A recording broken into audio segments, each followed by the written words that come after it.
அனைவருக்கும் வணக்கம். இது யூகேவி தமிழா கல்வி சம்பந்தப்பட்ட தகவல்களை தொடர்ச்சியாக கொடுத்துக்கிட்டு வரோம். அந்த வரிசையில் இந்த வீடியோவில் எதை பற்றி பார்க்க போகிறோம் அப்படின்னு பார்த்தீங்கன்னா ஜோசா கவுன்சிலிங். ஸோ ஜோசா கவுன்சிலிங்னா என்ன, ஜோசா கவுன்சிலிங்கில் யாரெல்லாம் பார்ட்டிசிபேட் பண்ணலாம், ஜோசா கவுன்சிலிங்கில் நம்ம எப்படி சாய்ஸ் ஃபில் பண்ணுறது, ஜோசா கவுன்சிலிங்கிறது எப்போ நடக்குது, என்ன ஷெட்யூல், இது மாதிரி A to Z தகவல்கள் ஜோசா கவுன்சிலிங் பற்றி நம்ம தரப்போகிறோம். ஸோ முழுமையான தகவல்கள் வேணுங்கிறவங்க இந்த வீடியோவை ஸ்கிப் பண்ணாமல் பாருங்கள். ஃபர்ஸ்ட் ஆஃப் ஆல் பார்த்திங்கன்னா இந்த ஜோசா அப்படின்னா என்னென்னு பார்த்தீங்கன்னா ஜாயிண்ட் சீட் அலோகேஷன் அத்தாரிட்டின்னு சொல்லுவாங்க. ஸோ இந்த ஜோசாங்கிறது பார்த்திங்கன்னா இது ஒரு அமைப்பு. இவங்க ஒரு கவுன்சிலிங் நடத்துகிறாங்க. யாருக்கு கவுன்சிலிங் நடத்துகிறாங்க அப்படின்னு பார்த்தீங்கன்னா இப்போ இந்தியாவில் இருக்கக்கூடிய முன்னணி கல்வி நிறுவனங்களான, அதாவது மத்திய அரசோட கல்வி நிறுவனங்கள்னு சொல்லலாம். என்னென்ன கல்வி நிறுவனங்கள் அப்படின்னு பார்த்தீங்கன்னா IIT, NIT, அதாவது Indian institute of technology, national institute of technology, IIIT, Indian institute of information technology and CFTIs, அதாவது சென்ட்ரலி ஃபண்டட் டெக்னிக்கல் இன்ஸ்டியூட் அப்படின்னு சொல்லுவாங்க. இது கீழே மொத்தம் ஒரு 114 கல்லூரிகள் இருக்குது. இந்த 114 கல்லூரிகளுக்கான கவுன்சிலிங் ப்ராசஸை நடத்தி தரவங்க தான் பார்த்திங்கன்னா ஜோசாங்கிற அமைப்பு. ஓகே, இந்த ஜோசா கவுன்சிலிங்கில் யாரெல்லாம் பார்ட்டிசிபேட் பண்ணலாம் அப்படின்னு பார்த்தீங்கன்னா, அதாவது JEE மெயின் எக்ஸாம்ஸ் எழுதினவங்களும் மற்றும் JEE அட்வான்ஸ்டு எக்ஸாம் எழுதினவங்களும் இந்த ஜோசா கவுன்சிலிங்கில் பார்ட்டிசிபேட் பண்ணலாம். ஸோ இன்றைக்கி 18/6/2023 இன்றைக்கி JEE அட்வான்ஸ்டு 2023 ரிசல்ட்டுங்கிறது வெளியே வந்துருச்சு. ஓகேங்களா? ஸோ இப்போ எல்லாருமே நம்ம இந்த JEE அட்வான்ஸ் ரிசல்ட்டுக்காக தான் வெயிட் பண்ணிகிட்டு இருந்துச்சு. ஸோ இப்போ JEE அட்வான்ஸ் 2023 ரிசல்ட்டுங்கிறது வெளியே வந்தாச்சு. ஸோ இப்போ இந்த என்னைக்கு JEE அட்வான்ஸ் ரிசல்ட் வெளியே வருதோ அதுலேருந்து அடுத்த நாளே பார்த்திங்கன்னா நம்மளுக்கு ஜோசா கவுன்சிலிங்கான ப்ராசஸ்ங்கிறது ஆரம்பிக்குது. ஸோ ஜோசா கவுன்சிலிங்கில் ஃபஸ்ட்டு ஸ்டெப் என்ன பார்த்தீங்கன்னா ரெஜிஸ்ட்ரேஷன் ப்ராசஸ். ஸோ ரெஜிஸ்ட்ரேஷனுங்கிறது பார்த்திங்கன்னா ஜோசா கவுன்சிலிங்கில் நீங்கள் கலந்துக்க போகிறோம் அப்படின்னு பதிவு பண்ணுறது. அப்போ நீங்கள் ஒரு கேள்விகள் வரும், அப்போ நாங்கள் JEE எழுதியிருந்தாலே நாங்கள் இந்த கவுன்சிலிங்க்கு எலிஜிபிள் தானே, நம்ம இதுக்கு தனியாக பதிவு பண்ணணுமான்னு கேட்டால் கண்டிப்பாக பதிவு பண்ணணும். அப்போ இதுக்கு தனியாக யூசர் நேம் பாஸ்வேர்டு வேணுமான்னு கேட்டால் கிடையாது. நீங்கள் NTAவில், அதாவது நேஷனல் டெஸ்டிங் ஏஜென்சியில் JEEக்கு அப்ளிகேஷனுக்கு என்ன யூசர் நேம் பாஸ்வேர்டு கொடுத்தீங்களோ அதே பாஸ்வேர்டை வச்சே நம்ம என்ன பண்ணலாம் பார்த்தீங்கன்னா கவுன்சிலிங்க்கு பதிவு பண்ணலாம். அதே மாதிரி இப்பயுமே ஒரு விஷயம் தெளிவுபடுத்திடுறேன், நீங்கள் கவுன்சிலிங்கில் பதிவு பண்ணால் மட்டும்தான் இந்த கவுன்சிலிங்க்கு கலந்துக்க முடியும். ஏன்னா நிறைய பேர் என்ன பண்ணுறாங்கன்னா JEE ஸ்கோர் இருக்குல்ல, நம்ம அப்படியே ஆட்டோமேட்டிக்காக நம்மளை கூப்பிட்ருவாங்க கவுன்சிலிங்கில் கலந்துக்கலாம் அப்படின்னு நினைக்கிறாங்க. அப்படி கிடையாது. ஸோ முழுக்க கம்பல்சரி பதிவு பண்ணணும். ஸோ அது நம்மளுக்கு என்றைக்கு ஆரம்பிக்குதுன்னு பார்த்தீங்கன்னா 19ஆம் தேதி ஆரம்பிக்குது. ஜூன் 19ஆம் தேதி நம்மளுக்கு பார்த்திங்கன்னா ஆரம்பிக்குது. அதாவது JEE அட்வான்ஸ் ரிசல்ட் அடுத்த நாள்லேருந்தே நம்மளுக்கு ரெஜிஸ்ட்ரேஷன் பண்ண ஆரம்பிக்கணும். அந்த வெப்சைட் பார்த்திங்கன்னா ஜோசா JOSAA அப்படின்னு இருக்கும். அந்த வெப்சைட்டில் போய்ட்டு நம்ம ரெஜிஸ்டர் பண்ணிவிட்டு நம்ம உடனடியாக சாய்ஸ் ஃபில்லிங்கும் பண்ணணும். ஸோ மற்ற கவுன்சிலிங்கில் என்ன பண்ணுவோம் அப்படின்னு பார்த்தீங்கன்னா ரெஜிஸ்ட்ரேஷன் மட்டும் பண்ணுவோம். அப்புறம் தனியாக அவங்க பார்த்திங்கன்னா சாய்ஸ் ஃபில்லிங் பண்ணுறதுக்கு கொடுப்பாங்க. பட் இதில் பார்த்திங்கன்னா நாளைக்கே நம்மளுக்கு பார்த்திங்கன்னா சாய்ஸ் ஃபில்லிங்கிறது ஸ்டார்ட் ஆயிரும். ஸோ சாய்ஸ் ஃபில்லிங்கிறது பார்த்திங்கன்னா 114 கல்லூரிகள்லேயுமே சீட் மேட்ரிக்ஸ் நாளைக்கு கொடுத்துருவாங்க. ஸோ அந்த கல்லூரிகளில் எந்தெந்த இடங்கள் என்னென்ன ப்ரிஃபரன்ஸ் வேணுங்கிறது நம்ம தான் கொடுக்க போகிறோம். அவங்க எது கொடுக்க போகிறதில்ல, நம்ம ப்ரிஃபரன்ஸ் கொடுக்க போகிறோம். அந்த ப்ரிஃபரன்ஸை பேஸ் பண்ணி நம்மளோட ரேங்க் மற்றும் பெர்சன்டேஜில் பேஸ் பண்ணி சீட்டுங்கிறது அலோகேட் ஆகும். ஸோ முக்கியமான ஒரு விஷயம் சாய்ஸ் ஃபில்லிங். ஸோ ஏன்னா நம்ம வீடியோஸை கண்டினியூஸாக பார்த்துட்டு இருக்கவங்களுக்கு தெரியும், VIT மற்றும் அம்ரிதா இந்த ரெண்டுலேயுமே பார்த்திங்கன்னா சாய்ஸ் ஃபில்லிங்னால நிறைய பேர் தப்பான சாய்ஸ் ஃபில்லிங், அதாவது சாய்ஸ் ஃபில்லிங் தெரியாமல் பண்ணது, இல்லை சாய்ஸ் ஃபில்லிங்கில் பார்த்திங்கன்னா குறிப்பிட்ட டிபார்ட்மெண்ட்ஸை மட்டும் கொடுக்கறது அப்படின்னு சொல்லி நிறைய பேர் இடங்களை விட்டுட்டாங்க. ஸோ அப்படி இல்லாமல் நீங்கள் என்ன பண்ணணும் பார்த்தீங்கன்னா சாய்ஸ் ஃபில்லிங்கில் முடிஞ்ச அளவுக்கு மேக்ஸிமம் நம்பர் ஆஃப் சாய்ஸஸ் கொடுத்தா நம்மளுக்கு சீட்ஸ் அலோகேட் ஆக வாய்ப்பு இருக்குது. அதுமாதிரி நான் படித்த கம்ப்யூட்டர் சயின்ஸ் இன்ஜினியரிங் மட்டும் தான் நான் கொடுப்பேன் அப்படின்லாம் முடிவு பண்ணாமல் நம்மளுக்கு IIT NITஸ்லாம் பார்த்திங்கன்னா என்ன டிபார்ட்மெண்ட் படித்தாலுமே ஒர்த்து தான். ஸோ அப்போ அதில் நீங்கள் எல்லா விதமான டிபார்ட்மெண்ட்ஸுமே சாய்ஸ் ஃபில்லிங் கொடுக்கணும். ஸோ அதுக்கான ஸ்டார்டிங் டேட் பார்த்திங்கன்னா ஜூன் 19, 2023 கொடுத்துருக்காங்க. ஸோ இது என்னையிலேருந்து நம்மளுக்கு சாய்ஸ் ஃபில்லிங்க்கு நம்மளுக்கு என்றைக்கு வரைக்கும் டைம் அப்படின்னு பார்த்தீங்கன்னா ஜூன் 19ஆம் தேதியிலேருந்து ஜூன் 24ஆம் தேதி வரைக்கும் நம்மளுக்கு டைம் இருக்குது. ஸோ ஜூன் 24ஆம் தேதி ஈவினிங்குள்ளே நம்ம என்ன பண்ணிக்கணும் அப்படின்னு பார்த்தீங்கன்னா சாய்ஸ் ஃபில் பண்ணிடணும். ஸோ அடுத்து ஜூன் 25ஆம் தேதி நம்மளுக்கு பார்த்திங்கன்னா first mark sheet allocation. Mark sheet அலோகேஷன்னா உங்களோட ரேங்க்குக்கு உங்களோட நீங்கள் கொடுத்துருக்க சாய்ஸ். அதே மாதிரி இன்னொரு விஷயம் தெளிவுபடுத்துகிறோம், நம்மளுக்கு வந்து நம்ம ரேங்க்குக்கு ஏதாவது ஒரு சாய்ஸ், ஏதாவது ஒரு காலேஜ் கிடச்சிரும், ஏதாவது ஒரு சீட் கிடச்சிரும் நம்மளுக்கு அப்படி சொல்ல முடியாது. நீங்கள் என்னென்ன சாய்ஸஸ் கொடுக்குறீங்களோ, சில பேர் வெறும் 5 சாய்ஸ் கொடுத்துருந்தா அந்த 5 சாய்ஸ்குள்ளே மட்டும் தான் கன்சிடர் பண்ணுவாங்க. 10 சாய்ஸ் கொடுத்துருந்தீங்கன்னா அந்த 10 சாய்ஸ்குள்ளே மட்டும் தான் கன்சிடர் பண்ணுவாங்க. அது மாதிரி நீங்கள் கொடுத்துருக்கக்கூடிய சாய்ஸஸில் உங்கள் ரேங்க்குக்கும் உங்கள் பர்சன்டேஜுக்கும் என்ன மாதிரியான சீட் வந்து ஏதாவது ஒரு சீட் வந்து அலோகேட் ஆகலாம், இல்லைன்னா நம்ம வந்து அலோகேட் ஆகாமையும் போகிறதுக்கான வாய்ப்புகள் இருக்குது. ஸோ அதை வந்து என்ன சொல்கிறாங்கன்னு பார்த்தீங்கன்னா, நம்மளுக்கு வந்து மார்க் சீட் அலோகேஷன் 1ங்கிறாங்க. பேஸ்ட் அப்பான் தி சாய்ஸஸ் நம்ம ஃபில் பண்ணதை வச்சு நம்மளுக்கு வந்து சொல்கிறாங்க. இது என்றைக்கு நடக்கிறதுக்கு அப்படின்னு பார்த்தீங்கன்னா, நம்மளுக்கு வந்து ஜூன் 25 2023 ஞாயிற்றுக்கிழமை 11:30 மணிக்கு நம்மளுக்கு வந்து பார்த்திங்கன்னா மார்க் சீட் அலோகேஷனுங்கிறது நம்மளுக்கு கிடைக்கும் அப்படிங்கிற மாதிரி சொல்லியிருக்கிறாங்க. ஸோ இந்த மார்க் சீட் அலோகேஷன் கிடைச்சதுக்கு அப்புறமேல்ட்டு என்ன பண்ணலாம்னு பார்த்தீங்கன்னா, உங்களுக்கு அப்போ வந்து நீங்கள் வந்து சாய்ஸஸ் வந்து மாற்றுறதுக்கான வாய்ப்புகளும் இருக்குது. சரிங்களா? அதுக்கடுத்து வந்து பார்த்திங்கன்னா ஜூன் 27 நம்மளுக்கு வந்து திருப்பியும் நம்ம அந்த அதாவது மார்க் சீட் அலோகேஷன் 1 பேஸ் பண்ணி நீங்கள் திருப்பி சாய்ஸஸ் வந்து ஜூன் 26 2023 சாயந்தரம் 5 மணி வரைக்கும் நம்ம வந்து சேஞ்ச் பண்ணுறதுக்கு நம்மளுக்கு டைம் இருக்குது. அடுத்ததாக திருப்பியும் ரெண்டாவதாக வந்து இன்னொரு சீட் அலோகேஷன் நடக்கும். அதாவது மார்க் சீட் அலோகேஷன் அந்த சாய்ஸ்லாம் ரீஅரேஞ்ச்மெண்ட் பண்ணுறனால திருப்பியுமே நம்மளுக்கு வந்து என்ன பண்ணுறாங்கன்னு பார்த்தீங்கன்னா, ஜூன் 27 2023 டியூஸ்டே அன்றைக்கி காலையில் 10 மணிக்கு வந்து பார்த்திங்கன்னா மார்க் சீட் அலோகேஷன் 2ங்கிறது நம்மளோட சாய்ஸை பேஸ் பண்ணி நம்ம கொடுத்துருக்கக்கூடிய சாய்ஸை பேஸ் பண்ணி நம்மளுக்கு கிடைக்கும். சரிங்களா? அதில் வந்து ஒரு விஷயத்தை தெளிவாக சொல்லிடுறோம். என்னன்னு பார்த்தீங்கன்னா, அதாவது இப்போ மார்க் சீட் அலோகேஷனுங்கிறது வந்து பார்த்திங்கன்னா இது வந்து உறுதியான சாய்ஸஸ் கிடையாது, அதாவது உறுதியான சீட் அலாட்மெண்ட் கிடையாது. நம்ம அதுக்கு என்ன பண்ணுறாங்க பார்த்தீங்கன்னா, இந்த மாதிரியான சீட்டுகள் கிடைக்கிறதுக்கான வாய்ப்புகள் இருக்குதுன்னு சொல்கிறாங்க. இதில் வந்து 99% வந்து இந்த சீட் உறுதி கிடையாது. ஸோ பேரண்ட்ஸ், நீங்கள் இந்த மார்க் சீட் அலோகேட் ஆனவுடனே நிறைய பேர் என்ன பண்ணுறாங்கன்னா, எனக்கு சீட்டு கிடச்சிருச்சுன்னு நினைக்கிறாங்க. பட் ரவுண்ட் 1ல் சேஞ்ச் ஆகிறப்ப இது ஏதோ தவறுகள் நடக்குது அப்படின்னு நிறைய பேர் சொல்லிகிட்டு இருக்காங்க. அப்படி கிடையாது. மார்க் சீட் அலோகேஷனுங்கிறது இந்த மாதிரி சீட்டுகள் கிடைக்கலாம் அப்படின்னு மட்டும் தான் சொல்கிறாங்க. அடுத்ததாக நம்மளுக்கு வந்து மார்க் சீட் அலோகேஷனில் திருப்பி மார்க் சீட் 2லேயுமே நம்ம என்ன பண்ணிக்கலாம் அப்படின்னு பார்த்தீங்கன்னா, சாய்ஸஸை வந்து நம்ம ரீஅரேஞ்ச் பண்ணிக்கலாம். அடுத்து நம்மளுக்கு வந்து அடுத்த ப்ராசஸ்ங்கிறது என்றைக்கு நடக்குதுன்னு பார்த்தீங்கன்னா, ஜூன் 30 2023 அன்றைக்கி வந்து பார்த்திங்கன்னா ஃப்ரைடே. ஸோ ஜூன் 30 நம்மளுக்கு வந்து காலையில் 10 மணிக்கு நம்மளுக்கு வந்து ஃபஸ்ட் ரவுண்டோட சீட் அலாட்மெண்ட்டுங்கிறது வருது. ஸோ ஃபஸ்ட் ரவுண்டோட சீட் அலாட்மெண்ட் வருது அப்படின்னு பார்த்தீங்கன்னா, நம்ம அன்றைக்கி தான் வந்து ஒரிஜினலான கவுன்சிலிங்கோட ரிசல்ட்டே அன்றைக்கி தான் நம்மளுக்கு கிடச்சிருக்கு. இதுக்கு முன்னாடி கிடச்சிருக்கக்கூடிய mark allocation, mark seat allocation இதெல்லாமே வந்து நம்மளுக்கு என்னென்னு பார்த்தீங்கன்னா, ஒரு சும்மா ஒரு முன்னாடி ஒரு ட்ரைலர் மாதிரி தான்.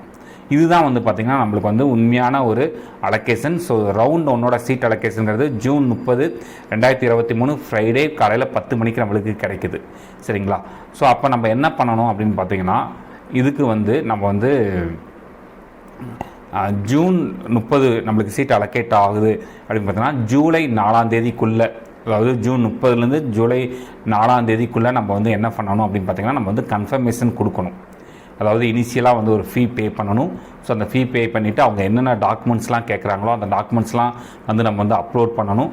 அதுக்கப்புறமேட்டு அவங்க வந்து அதில் ஏதாவது கொரி, நம்ம கொடுத்துருக்க டாக்குமெண்ட்ஸ் அப்லோடிங்கில் ஏதாவது கொரிஸ் இருந்துச்சுன்னா அந்த கொரிஸை வந்து நம்ம வந்து கிளியர் பண்ணணும். உதாரணத்துக்கு இப்போ OBC NCL certificate, OBC general certificate, OBC EWS certificate, இந்த மாதிரியான சர்டிஃபிகேட்ஸ் அப்லோட் பண்ணுறப்ப ஏப்ரல் 1 அப்புறமேட்டு தான் நம்ம வந்து சர்டிஃபிகேட்டுங்கிறது வாங்கியிருக்கணும். அதுக்கு முன்னாடி வாங்கியிருந்தோம்னா அது செல்லாது. அது திருப்பி அதை கொரிஸ்ல எல்லாம் சரி பண்ணணும். அதே மாதிரி வந்து நமக்கு வந்து அலாட்மெண்ட், இந்த சீட் அலாட்மெண்ட்டுக்கான ஃபீ வந்து பே பண்ணணும். ஸோ சீட் அலாட்மெண்ட்டுக்கான ஃபீங்கிறது வந்து எவ்வளோ இருக்கும் அப்படின்னு பார்த்தீங்கன்னா, நம்மளுக்கு வந்து இப்போ சீட்டு கிடச்சிருச்சு, அந்த சீட் அலாட்மெண்ட்டுக்கான சீட் அலாட்மெண்ட் ஃபீ, அதாவது அலாட்மெண்ட் கன்ஃபர்மேஷன் ஃபீங்கிறது எவ்வளோன்னு பார்த்தீங்கன்னா, நம்ம வந்து ஜென்ரல் கேண்டிடேட்ஸாக இருக்கிறாங்க, அதாவது ஓபிசி ஜென்ரல், ஓபிசி இடபிள்யூஎஸ் இதெல்லாமே இருக்கிறவங்களுக்கு வந்து 40,000 ரூபாய் நீங்கள் வந்து கன்ஃபார்ம் பண்ணணும். அதே மாதிரி வந்து பார்த்திங்கன்னா, இதுலேயே வந்து ஃபிசிக்கலி ஹேண்டிகேப், அந்த பிடபிள்யூடி கேண்டிடேட்ஸ், எஸ்சி எஸ்டி கேண்டிடேட்ஸ்க்கு வந்து பார்த்திங்கன்னா 20,000 ருபீஸ் வந்து அவங்க வந்து அந்த ஃபீயாக சொல்கிறாங்க. இந்த ஃபீங்கிறது வந்து பார்த்திங்கன்னா உங்களுக்கு காலேஜ் ஃபீஸில் அட்மிஷன் ஃபீல குறைச்சிக்கிடுவாங்க. ஸோ இந்த ஃபீயை கொடுத்து, இந்த ஃபீ பே பண்ணி கன்ஃபார்மேஷன் கொடுக்கணும். அப்படி கன்ஃபர்மேஷன் கொடுக்கல அப்படின்னா நம்மளுக்கு வந்து அந்த சீட்டு, நம்மளுக்கு அலோகேட் ஆகிருக்க சீட்டுங்கிறது நம்மளுக்கு உறுதி கிடையாது. முதல் விஷயம் இதுதான். ஸோ ஃபஸ்ட்டு விஷயம், நீங்கள் வந்து கம்பல்சரி உங்களுக்கு சீட் அலோகேட் ஆகிடுச்சுன்னா ஃபஸ்ட்டு எடுத்தோன்னே நீங்கள் வந்து பார்த்தீங்கன்னா சீட் கன்ஃபர்மேஷன் ஃபீ வந்து நம்ம வந்து பே பண்ணிடணும். அடுத்து தான் நம்மளுக்கு வந்து அங்கே வந்து 3 சாய்ஸ் கொடுப்பாங்க. அதாவது என்னென்ன கொடுப்பாங்கன்னு பார்த்தீங்கன்னா, ஃபஸ்ட்டு வந்து பார்த்தீங்கன்னா ஃப்ரீஸ்னு கொடுப்பாங்க. அதுக்கப்புறமேல வந்து ஃப்ரீஸுங்கிறது வந்து பார்த்திங்கன்னா நம்மளுக்கு கிடச்சிருக்க சீட்ஸ் நம்மளுக்கு ஓகே, நம்ம வந்து நான் அதெல்லாம் மாற்றிக்க விரும்பலை, எனக்கு வந்து இப்போ கிடச்சிருக்க சீட் ஓகே அப்படின்னா நம்ம வந்து நீட்டாக என்ன கொடுத்துடலாம் பார்த்தீங்கன்னா ஃப்ரீஸ்க்கு வந்து கொடுத்துடலாம். அடுத்து ரெண்டாவது ஆப்ஷன் வந்து என்னென்னு பார்த்தீங்கன்னா ஃப்ளோட்னு இருக்கும். ஃப்ளோட் ஆப்ஷனுங்கிறது வந்து பார்த்தீங்கன்னா அதாவது ஃப்ளோ இது இப்போ நீங்கள் ஃபஸ்ட் ரவுண்டில் சீட் அலோகேட் ஆகிடுச்சுன்னா உங்களுக்கு சீட்டுங்கிறது உங்களுக்கு கன்ஃபார்ம் தான், அதில் எந்த வித மாற்றமும் கிடையாது. ஃப்ளோட்னு ரெண்டாவது ஆப்ஷன் இருக்கும். அந்த ஃப்ளோட்டுங்கிற ஆப்ஷன் எதுக்கு யூஸ் பண்ணலாம் அப்படின்னு பார்த்தீங்கன்னா இப்போ எனக்கு கிடச்சிருக்க சீட்டை வந்து நான் உறுதிப்படுத்திக்கிறேன், எனக்கு ஓகே தான், பட் இதை விட எனக்கு நான் மேலே இப்போ நீங்கள் உதாரணத்துக்கு நீங்கள் 100 சாய்ஸ் கொடுத்துருக்கீங்க, அதில் 50வது சாய்ஸில் வந்து உங்களுக்கு சீட் அலோகேட் ஆகிருக்கு. அப்போ நீங்கள் அந்த 50வது சாய்ஸை வந்து உறுதிப்படுத்திக்கிட்டு எனக்கு இன்னும் மேலே வந்து இன்னும் பெட்டரான சாய்ஸஸ் வேணும், ஒரு 40வது சாய்ஸ், 30வது சாய்ஸ், 20வது சாய்ஸ், 10வது சாய்ஸ் வேணுங்கன்னு நம்ம வந்து என்ன பண்ணலாம் அப்படின்னு பார்த்தீங்கன்னா ஃப்ளோட்டிங் கொடுக்கலாம்.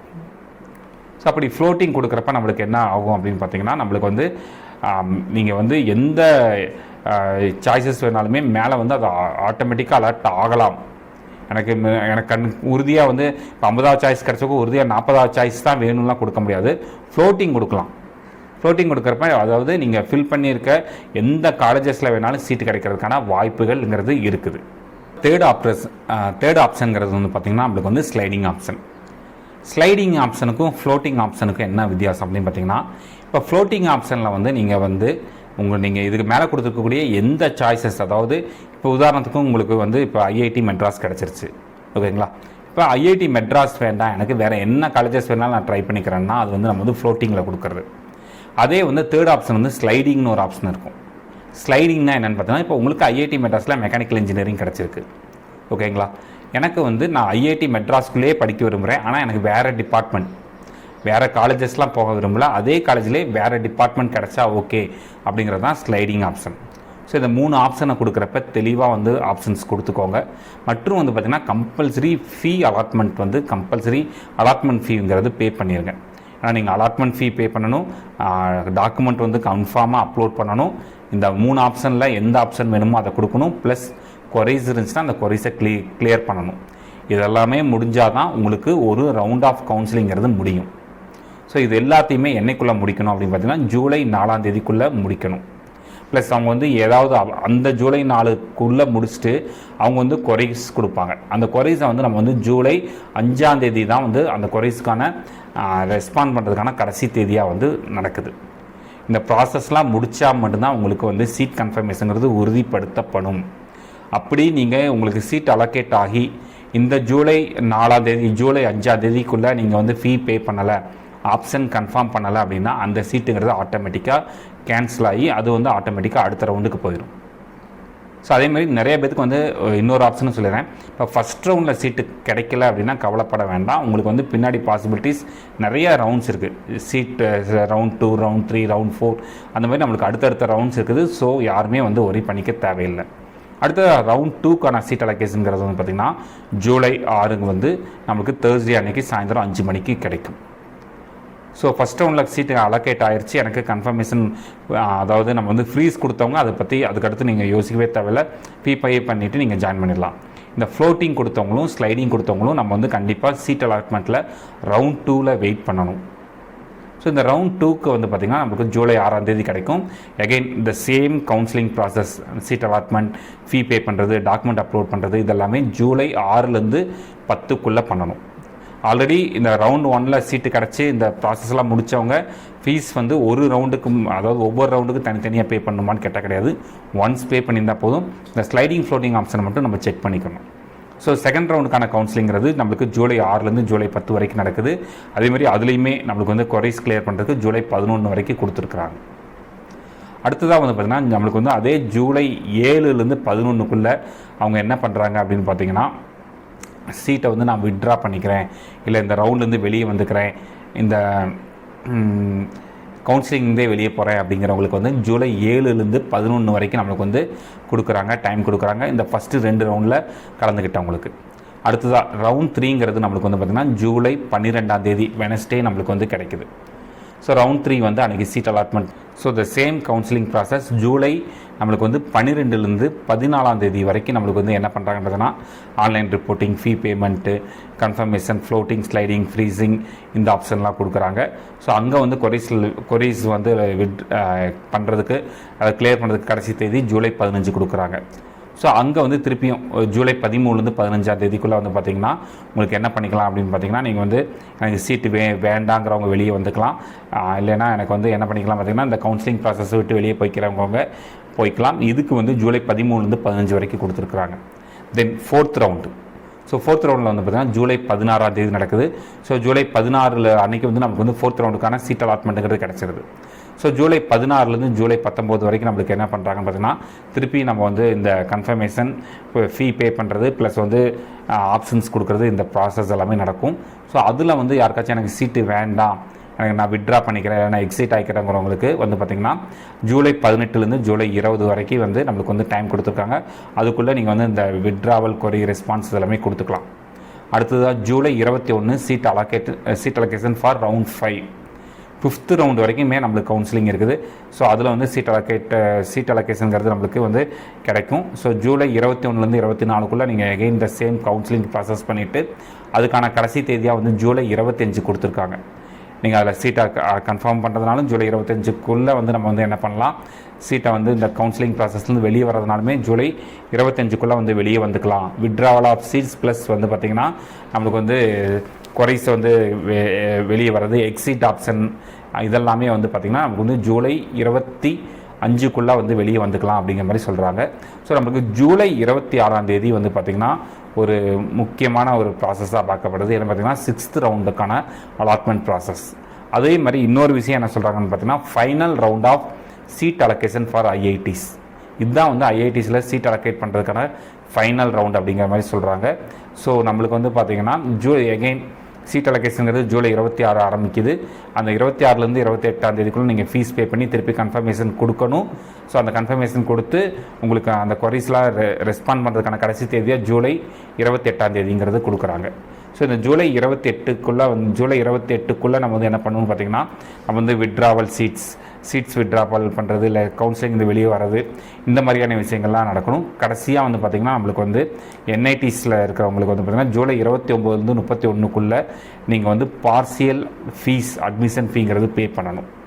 ஸோ என்ஐடியில் இருக்கவங்க வந்து பார்த்திங்கன்னா நம்மளுக்கு வந்து என்ஐடியில் சீட் கிடைக்கப்பட்டவங்க வந்து பார்த்திங்கன்னா நம்மளுக்கு வந்து ஜூலை 29லேருந்து ஜூலை 31ஆம் தேதிக்குள்ளே நம்ம என்ன பண்ணணும்னா சாயந்தரம் 5 மணிக்குள்ளே நீங்கள் வந்து பார்சியல் அட்மிஷன் ஃபீங்கிறது பே பண்ணணும். இந்த பார்சியல் அட்மிஷன் ஃபீங்கிறது வந்து பார்த்திங்கன்னா எவ்வளோ கட்டணும் அப்படின்னு பார்த்திங்கன்னா, அதாவது ஜென்ரல் கேண்டிடேட்ஸ்க்கு வந்து 36,000 வந்து கட்டணும். அதே வந்து நீங்கள் வந்து எஸ்சி, எஸ்சிஏ, எஸ்டி கேண்டிடேட்ஸ், அதாவது ப்ளஸ் ஃபிசிக்கலி ஹேண்டிகேப் கேண்டிடேட்ஸ்க்கு வந்து பார்த்திங்கன்னா 16,000 கொடுத்து நம்ம வந்து பே பண்ணணும் அப்படிங்கிற மாதிரி சொல்கிறாங்க. ஸோ இதுதான் வந்து பார்த்திங்கன்னா டோட்டலாக ஜோசாவோட கவுன்சிலிங் பற்றின தகவல்கள். ஸோ ஃபைனலாக இதோட எல்லாத்தோட ஜோசா கவுன்சிலிங் எல்லாமே எப்போ கம்ப்ளீட் ஆகுதுன்னு பார்த்திங்கன்னா ஜூலை 31ஆம் தேதி தான் நம்மளுக்கு வந்து கம்ப்ளீட் ஆகுது டோட்டல் அந்த ஜோசா கவுன்சிலிங் ப்ராசஸ்ங்கிறது. ஸோ நம்மளுக்கு தெரிஞ்ச வரைக்கும் நம்ம ஜோசா கவுன்சிலிங் பற்றின தகவல்களை, நம்மளுக்கு தெரிஞ்ச தகவல்களை முழுமையாக சொல்லியிருக்கிறோம். ஓகே, இப்போ இதில் வந்து சில பேரண்ட்ஸ் வந்து கேட்குறாங்க, இப்போ சாய்ஸ் ஃபில்லிங் வந்து எப்படி சார் பண்ணுறது, சாய்ஸ் ஃபில்லிங்கில் வந்து ஏதாவது ஹெல்ப் பண்ண முடியுமா அப்படின்னு நிறைய பேரண்ட்ஸ் கேட்டிருந்தாங்க. ஸோ கண்டிப்பாக நாங்கள் வந்து சாய்ஸ் ஃபில்லிங்க்கு வந்து ஹெல்ப் பண்ணுறதுக்கு நாங்கள் வந்து ரெடியாக இருக்கிறோம். ஸோ யாருக்காச்சும் இந்த ஜோசா கவுன்சிலிங்கில் சாய்ஸ் ஃபில்லிங்கில் ஏதாவது ஹெல்ப் தேவைப்படுது, இல்லை சாய்ஸ் ஃபில்லிங் பண்ணி தரணும் அப்படின்னு விருப்பப்படுறவங்க வந்து பார்த்திங்கன்னா இந்த வீடியோ கீழே இருக்கக்கூடிய நம்பரை வந்து காண்டாக்ட் பண்ணுங்கள். அந்த நம்பரில் காண்டாக்ட் பண்ணுற பட்சத்தில் சாய்ஸ் ஃபில்லிங்க்கு வந்து நாங்கள் வந்து ஹெல்ப் பண்ணுறதுக்கு ரெடியாக இருக்கிறோம். ஸோ யாருக்காச்சும் வந்து ஜோசா கவுன்சிலிங்கில் வந்து ஹெல்ப் தேவைப்படுது, சாய்ஸ் ஃபில்லிங் இல்லை வேறு ஏதாவது இந்த ப்ராசஸில் ஏதாவது ஹெல்ப் தேவைப்படுது, டவுட்ஸ் இருக்கிறவங்க தாராளமாக இந்த வீடியோ கீழே இருக்கக்கூடிய நம்பரில் கூப்பிடுங்க. நாங்கள் கண்டிப்பாக வந்து உங்களுக்கு வந்து ஹெல்ப் பண்ணுறோம். ப்ளஸ் வந்து சாய்ஸ் ஃபில்லிங் பண்ணுறதுக்குமே நாங்கள் வந்து முழுசாக வந்து சப்போர்ட் பண்ணுறதுக்கு ரெடியாக இருக்கிறோம். ஸோ உங்களுக்கு வந்து இது மாதிரி கண்டினியூஸாக கவுன்சிலிங் சம்மந்தப்பட்ட தகவல்கள் மற்றும் கட் ஆஃப் சம்மந்தப்பட்ட தகவல்கள், சாய்ஸ் ஃபில்லிங் சம்மந்தப்பட்ட தகவல்கள் வேணுங்கிறவங்க யூகேவி தமிழாங்கிற அந்த யூடியூப் சேனலை சப்ஸ்கிரைப் பண்ணுங்கள். மற்றும் வந்து பார்த்திங்கன்னா உங்களுக்கு இந்த வீடியோ உபயோகமானதாக இருந்துச்சுன்னா இந்த வீடியோ லைக் பண்ணிவிட்டு உங்கள் நண்பர்களுக்கு ஷேர் பண்ணுங்கள். மிகவும் நன்றி.